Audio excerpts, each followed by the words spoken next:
जय हिंद दोस्तों, नमस्कार। बात कर लेते हैं आज के अभी की दिन भर की सारी बड़ी खबरों की, जहां सबसे पहले आपको बताएंगे क्या पाकिस्तान एक बार फिर से भारत के खिलाफ कोई नई साजिश रच रहा है। ये सवाल दोस्तों भारत की ओर छोड़े जा रहे ड्रोन को लेकर उठते दिखाई दे रहे हैं। आखिरकार पाकिस्तान चाहता क्या है, आपको बताएंगे। जम्मू कश्मीर में फिर एक बार दिखे हैं पाकिस्तानी ड्रोन। ऑपरेशन सिंदूर में मुंह की खाने के बाद फिर एक बार पड़ोसी मुल्क बड़ा हिमाकत करता दिखाई दे रहा है। दोस्तों लगता है फिर एक बार भारत से जवाब चाह रहा है। बताएंगे सबसे बड़ी जानकारी। इतना ही नहीं दोस्तों, चौंका देने वाली खबर बताएंगे। खालिस्तानी और बांग्लादेश स्थित आतंकी 26 जनवरी से पहले दिल्ली को बना सकते हैं निशाना। जी हां, 26 जनवरी से पहले हमला कर सकते हैं खालिस्तानी। कैसे पता लगा इस नए प्लान के बारे में, वो जानना बहुत चौंका देने वाला है दोस्तों। साथ ही साथ बताएंगे ईरान ने 5000 लड़ाकों की मदद से प्रदर्शन को कुचल डाला। दोस्तों लाशों के ढेर यूं ही नहीं दिखाई दे रहे हैं ईरान में। ईरान के खुद के सेना ने दोस्तों गोली चलाने से कर दिया इनकार, जिसके बाद बहुत बड़ी चाल चली खामेनेई ने। बताएंगे 5000 लड़ाकों वाली क्या है ये खबर, तो वहीं आपको बताएंगे। ईरान के सुप्रीम लीडर खामेनेई ने ट्रंप पर भी सीधा हमला बोल दिया दोस्तों, जनता का हत्यारा बता दिया। इतना ही नहीं, ईरान से बचकर निकले भारतीयों की आप बीती आपको सुनाएंगे दोस्तों, जानकर आप भी चौंक जाएंगे। साथ ही साथ आपको बताएंगे कैसे डोनाल्ड ट्रंप का टैरिफ वॉर तो मोदी का साइलेंट पलटवार। 3 महीने बाद 2 सीनेटर्स के लिखे पत्र से मच गया खुलासा। दोस्तों एक से एक बेहतरीन खबर आपको बताने वाले हैं, बस आप वीडियो के लास्ट तक बने रहेगा। और खबरों में आगे बढ़ने से पहले मानते हैं कि पाकिस्तान फिर एक बार लातों से जवाब मांग रहा है, उसको लातों से जवाब चाहिए और जल्द मिलेगा। तो वीडियो को लाइक करके चैनल को सब्सक्राइब करके बेल आइकन दबा के कमेंट में जय हिंद कहिएगा। बात करते हैं पहली सबसे बड़ी खबर की, जहां बीते कुछ दिनों से जम्मू कश्मीर में एलओसी के पास पाकिस्तानी ड्रोन देखे जा रहे हैं। ये कोई 1 या 2 बार नहीं हुआ दोस्तों, महज 5 दिनों में ये तीसरी बार ऐसा मामला सामने आ चुका है। यहाँ तक कि कांग्रेसी नेता अभिषेक मनु सिंघवी ने भी इस पर रिएक्ट कर दिया। उन्होंने दो टूक कहा कि भारत इस मामले को देख रहा है और इसका जवाब देगा। कांग्रेस नेता ने क्या कहा बता दें। अभिषेक मनु सिंघवी ने एक्स पर पोस्ट में लिखा कि पाकिस्तान अपनी पुरानी चाल पर लौट आया है। ऑपरेशन सिंदूर के कुछ ही दिनों बाद जम्मू और कश्मीर में फिर से ड्रोन देखे गए हैं। ये कोई गलती से किया गया उकसावा नहीं है, बल्कि जानबूझकर की गई दुश्मनी है। भारत इसे देख रहा है और इसका जवाब देगा। दोस्तों सिंघवी ने टिप्पणी ऐसे समय में किया है जब हाल के दिनों में पाकिस्तानी ड्रोन जम्मू कश्मीर के अलग अलग क्षेत्रों में देखे गए हैं। 15 जनवरी को ही पुंछ और सांबा जिलों में भारत पाकिस्तान सीमा के पास पड़ोसी देश के ड्रोन मंडराते हुए देखे गए हैं। इसके बाद सुरक्षा बलों ने गुरुवार रात प्रभावी ढंग से जवाब देने के लिए अपनी ड्रोन रोधी प्रणाली यानी UAS को एक्टिव कर दिया। सूत्रों ने बताया कि पाकिस्तानी ड्रोन पुंछ में नियंत्रण रेखा और सांबा जिले के रामगढ़ सेक्टर के पास मंडराते हुए देखे गए हैं। सूत्रों के मुताबिक पुंछ में नियंत्रण रेखा के पास चौकियों के नजदीक एक ड्रोन देखा गया, जिसके बाद सुरक्षा बलों ने एंट्री ड्रोन सिस्टम को एक्टिव कर दिया। इसी तरह रामगढ़ सेक्टर में अंतरराष्ट्रीय सीमा के पास भी एक ड्रोन देखा गया। दोस्तों इस बीच पाकिस्तान के साथ सीमा पर सेना हाई अलर्ट पर है। राजौरी जिले में मंगलवार रात एलओसी के उस पार से भारतीय क्षेत्र में प्रवेश करने वाले कई संदिग्ध पाकिस्तानी ड्रोनों को रोकने के लिए सेना के जवानों ने गोलीबारी की थी। चौंका देने वाली बात तो यह है कि गणतंत्र दिवस समारोह से पहले जिस तरह पाकिस्तान अपनी हरकतों से बाज नहीं आ रहा है, ये बेहद गंभीर है। आर्मी डे से पहले भारत के सेना प्रमुख जनरल उपेंद्र त्रिवेदी जी ने भी पाकिस्तानी ड्रोन के मुद्दे पर रिएक्ट किया था। उन्होंने कहा था कि ड्रोन दिखाई देने का मुद्दा DGMOs की वार्ता में उठाया गया है, इस पर जल्द एक्शन के निर्देश भी दे दिए गए हैं। वहीं अब इस मुद्दे पर कांग्रेसी नेता ने भी जवाब देने की बात कही है। इसी बीच दोस्तों एक और चौंका देने वाली खबर सामने आ रही है निकलकर, जहां पर खालिस्तानी और बांग्लादेश स्थित आतंकी 26 जनवरी से पहले दिल्ली को बना सकते हैं निशाना। अलर्ट जारी, दिल्ली समेत कई शहरों के लिए अलर्ट जारी कर दिया गया है। बता दें खुफिया एजेंसियों ने गणतंत्र दिवस से पहले अलर्ट जारी कर दिया है। इसमें चेतावनी दे दी गई है कि प्रतिबंधित खालिस्तानी संगठन और बांग्लादेश आधारित आतंकी समूह 26 जनवरी के अवसर पर नई दिल्ली सहित देश के कई अन्य शहरों को निशाना बनाने की कोशिश कर सकते हैं। न्यूज एजेंसी ANI ने खुफिया सूत्रों के हवाले से जानकारी दी। विदेशों से संचालित खालिस्तानी और कट्टरपंथी हैंडलर पंजाब के गैंगस्टरों को अपने फुट सोल्जर के रूप में इस्तेमाल कर रहे हैं। ये गैंगस्टर हरियाणा, दिल्ली, NCR, उत्तर प्रदेश और राजस्थान में सक्रिय हैं। ये धीरे धीरे खालिस्तानी आतंकी तत्वों से संपर्क स्थापित कर रहे हैं। इसका उद्देश्य आंतरिक सुरक्षा को बाधित करना और अशांति फैलाना है। ये अलर्ट गणतंत्र दिवस परेड के मद्देनजर जारी किया गया है, जिसमें सुरक्षा व्यवस्था को और मजबूत करने की आवश्यकताओं पर जोर दिया गया है। दिल्ली पुलिस ने इस खतरनाक स्थिति से निपटने के लिए व्यापक तैयारियां की है। जनवरी जनवरी 2026 के पहले पखवाड़े में उत्तर जिला पुलिस ने संवेदनशील और भीड़ भाड़ वाले स्थानों पर कई मॉक ड्रिल आयोजित की। इनमें red fort, ISBT, Kashmiri gate, Chandni Chowk, Khari Baoli, Sadar बाजार और मेट्रो स्टेशनों जैसे स्थानों को शामिल किया गया। यह अभ्यास विभिन्न एजेंसियों की तैयारियों, प्रतिक्रिया समय और समन्वय की जांच के लिए किए गए। इसका उद्देश्य था कि आतंकी घटना की स्थिति में त्वरित और प्रभावी कार्रवाई सुनिश्चित हो। यानी कि दोस्तों 26 जनवरी गणतंत्र दिवस के मौके पर पाकिस्तान हो या बांग्लादेश या खालिस्तानी, ये सारे एकजुट मिलकर दोस्तों भारत को दहलाने का पूरा प्रयास कर रहे हैं। ऐसा लग रहा है कि इस बार 26 जनवरी को लेकर कोई गंभीर प्लानिंग बनाकर बैठे हैं दोस्तों ये आतंकवादी खालिस्तानी समूह। अब देखना ये होगा कि भारतीय सेना इनको कैसे नाकाम कर दिया। अब तक तो जानकारियां जुटा पा रही है दोस्तों, लेकिन क्या इनके असली चाल को पकड़ पाती है भारतीय सेना, ये देखने वाली बात होगी। इस पर आपकी जो भी राय हो दोस्तों जरूर कमेंट करके बताइएगा। अगर आपको भी अपने भारतीय सेना पर पूरा भरोसा है तो वीडियो को जरूर लाइक कर दीजिएगा। जो भी इस खबर को देख रहे हैं लाइक करना मत भूलिएगा। वहीं आपको अगली और बेहतरीन खबर बता दें,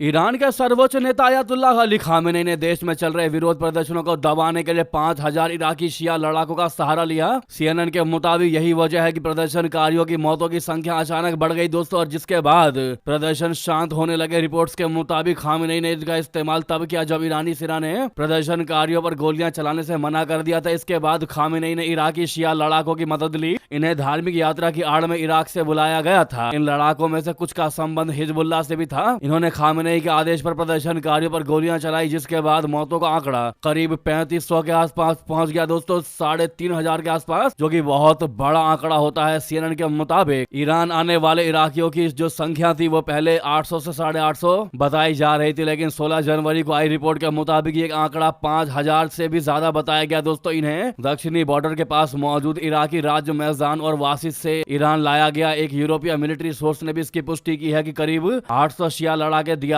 मैजान और बसरा प्रांतों से ईरान पहुंचे। CNN ने इस मामले पर इराक सरकार और लंदन स्थित ईरानी दूतावास से रिएक्शन मांगा, लेकिन अभी तक कोई जवाब नहीं मिला है दोस्तों। एक एक्सपर्ट ने कहा है कि प्रदर्शनों को दबाने के लिए विदेशी मिलिटेंट ग्रुप्स का सहारा लेना खामेनी की एक सोची समझी रणनीति है, जिससे प्रदर्शनकारियों और विदेशी लड़ाकों में बीच किसी तरह के सहानुभूति न पनप पाए ताकि सख्ती से कदम उठाए जा सके। ये लड़ाके उन सशस्त्र संगठनों से जुड़े हैं जिन्हें सीधे तौर पर तेहरान का वफादार माना जाता है। इनमें कताइब हिजबुल्लाह, हरकत हिजबुल्लाह, अल नुजाबा, कताइब सैयद अल शुहादा और बद्र संगठन शामिल है दोस्तों। ये सभी सशस्त्र समूह इराक के एक छत्र संगठन पॉपुलर मोबिलाइजेशन फोर्सेस के तहत काम करते हैं, जिसे इराक में सरकारी समर्थन प्राप्त पैरामिलिट्री फोर्स माना जाता है। इन्हें ईरान की रिवोल्यूशनरी गार्ड ने ट्रेनिंग, हथियार और पैसा देकर खड़ा किया होता है, इसलिए इनकी असली निष्ठा इराकी सरकार से ज्यादा ईरान की सत्ता के साथ होता है। तो वहीं चौंका देने वाली बात आपको बता दें,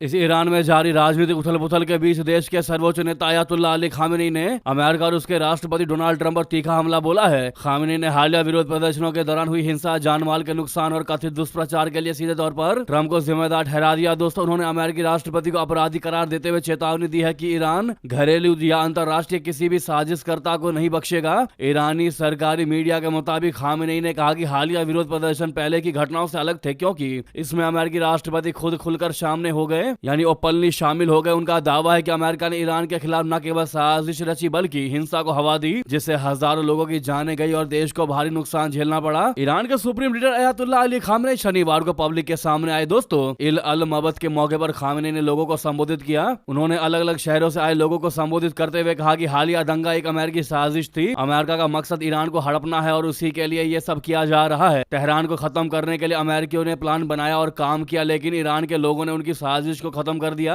वहीं दोस्तों ईरान के नर्क से बचकर निकले भारतीय ने सुनाई खौफनाक आप बीती। दोस्तों ईरान की खामेनी सरकार के खिलाफ हिंसक विरोध प्रदर्शन शुरू होने के बाद ईरान से भारतीयों को लेकर पहली 2 कमर्शियल उड़ानें शुक्रवार देर रात दिल्ली में उतरी। ये नियमित उड़ानें थी और निकासी अभियान का हिस्सा नहीं थी। हालांकि भारत सरकार किसी भी स्थिति के लिए तैयार है। भारत सरकार ने पहले ही अपने नागरिकों को ईरान की गैर जरूरी यात्रा के खिलाफ चेतावनी दी थी। बढ़ते तनाव के बीच ईरान ने थोड़े समय के लिए अपना एयर स्पेस बंद कर दिया था, जिसकी वजह से कुछ उड़ानें प्रभावित हुई थी। अब स्थिति सामान्य होने की ओर बढ़ती दिखाई दे रही है। हालांकि ईरान का एयर स्पेस फिर से शुरू होने पर कई भारतीयों ने वापस लौटने का फैसला किया। भारत वापस आए नागरिकों ने संकट के दौरान मदद के लिए सरकार को धन्यवाद दिया। तेहरान में भारतीय दूतावास ने एडवाइजरी जारी की थी और ईरान से निकासी के लिए भारतीय तीर्थयात्रियों, पर्यटकों, छात्रों और व्यापारियों के संपर्क में था। ईरान से लौटी एक MBBS छात्रा ने कहा है कि उसने विरोध प्रदर्शनों के बारे में सुना था, लेकिन खुद कभी कोई आंदोलन नहीं देखा। हालांकि वहाँ इंटरनेट नहीं था। उन्होंने कहा कि जब हम बाहर जाया करते थे तो प्रदर्शनकारी कार के सामने आ जाते थे, हमारी जान तक को खतरा था। जी हाँ दोस्तों, इतना ही नहीं, साथ ही साथ आपको बेहतरीन खबर की बात करते हैं, जहां पर भारत अमेरिका व्यापार संबंधों में नई जटिलता आ गई है। दोस्तों, 2 अमेरिकी सीनेटर्स ने अमेरिका के राष्ट्रपति ट्रंप को पत्र लिखकर भारत द्वारा अमेरिकी दाल पर लगाए गए 30% आयात शुल्क को अनुचित बताते हुए इसे हटाने का दबाव बनाया। ये शुल्क 30 अक्टूबर 2025 को घोषित किया गया था और 1 नवंबर 2025 से प्रभावी हुआ। कई विशेषज्ञ और सोशल मीडिया यूजर्स इसे ट्रंप प्रशासन द्वारा 2025 में भारत पर लगाए गए 50% टैरिफ का चुपचाप जवाब मान रहे हैं, लेकिन भारत ने इसे कभी प्रतिशोध के रूप में प्रचारित नहीं किया। भारत का उद्देश्य घरेलू दालों की कीमतों को गिरने से बचाना था। कनाडा, ऑस्ट्रेलिया और रशिया से सस्ते आयात के कारण मंडी में उड़द, तूर, मसूर और मूंग जैसी दालों की कीमतें एमएसपी से नीचे चली गई थी। हालांकि भारत के इस कदम से मोन्टाना और नॉर्थ डकोटा के उत्पादकों को नुकसान पहुंचा। दोस्तों, मोन्टाना के सीनेटर स्टीव डेंस और नॉर्थ डकोटा के सीनेटर केविन क्रेमर ने ट्रंप को लिखे पत्र में कहा कि अमेरिकी मटर पर भारत की ओर से 1 नवंबर से लागू 30% टैक्स से अमेरिकी दलहन उत्पादकों को नुकसान हो रहा है। भारत दुनिया का सबसे बड़ा दाल उपभोक्ता है। यहाँ मसूर, चना, सूखी फलियां और मटर सबसे ज्यादा खाई जाती हैं, लेकिन अमेरिकी उत्पादों पर भारी शुल्क है। किसी भी व्यापार समझौते से पहले अमेरिकी दालों और मसूर के लिए बेहतर बाजार पहुंच सुनिश्चित करें। ये दोनों देशों के लिए फायदेमंद होगा। 2020 में भी इन्होंने ट्रंप को पत्र लिखा था, जिसके बाद ट्रंप ने नमस्ते ट्रंप इवेंट के दौरान पीएम मोदी को मुद्दा उठाया था। वहीं आपको बता दें, फिर एक बार शहबाज शरीफ का नाम लेकर डोनाल्ड ट्रंप ने लिया भारत पाकिस्तान सीज फायर का क्रेडिट। कहा, कम से कम 1 करोड़ लोगों की मैंने जान बचाई। दोस्तों, अमेरिकी राष्ट्रपति ट्रंप ने एक बार फिर ये दावा कर दिया कि उन्होंने भारत और पाकिस्तान के बीच हुए सैन्य टकराव को रुकवाने में अहम भूमिका निभाई और इससे लाखों लोगों की जान बचा ली। उन्होंने ये बात फ्लोरिडा में एक कार्यक्रम को संबोधित करते हुए कही। शुक्रवार को फ्लोरिडा में बोलते हुए ट्रंप ने कहा कि अमेरिका ने 1 साल से भी कम समय में कई शांति समझौते कराए हैं।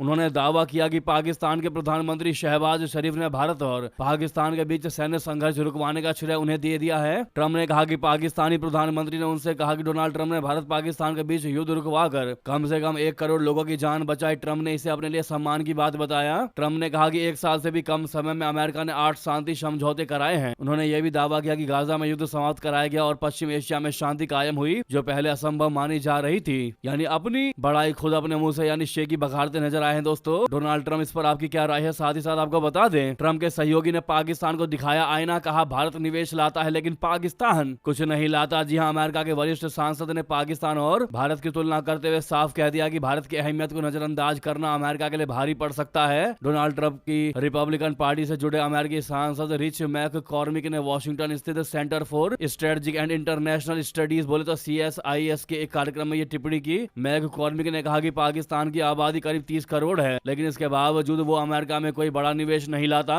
इसके उलट भारत न सिर्फ विदेशी निवेश आकर्षित करता है, बल्कि खुद भी अमेरिका में बड़े स्तर पर निवेश करता है। उन्होंने कहा कि भारत आर्थिक और रणनीतिक दोनों ही लिहाज से अमेरिका के लिए बेहद अहम साझेदार है। रिपब्लिकन सांसद ने भारत की टैलेंट क्षमता की भी खुलकर तारीफ की। उन्होंने कहा कि भारत सिर्फ प्रतिभाशाली लोगों को विदेश नहीं भेजता, बल्कि वे लोग अमेरिका में अहम भूमिकाएं भी निभा रहे हैं। मैककॉर्मिक के मुताबिक टेक्नोलॉजी, हेल्थ और रिसर्च जैसे क्षेत्रों में भारतीय टैलेंट अमेरिका की बड़ी ताकत बन चुकी है। दोस्तों, अगर आप भी मैककॉर्मिक के बात का पूरा समर्थन करते हैं तो मेरा भारत महान कमेंट में जरूर लिखेगा। लगे हाथ तो वीडियो को लाइक करके, चैनल को सब्सक्राइब करके, बेल आइकन दबा के कमेंट में जय हिंद कह दीजिएगा। मिलता अगली बड़ी खबर में। बहुत बहुत धन्यवाद, बहुत बहुत आभार। जय हिंद, जय भारत।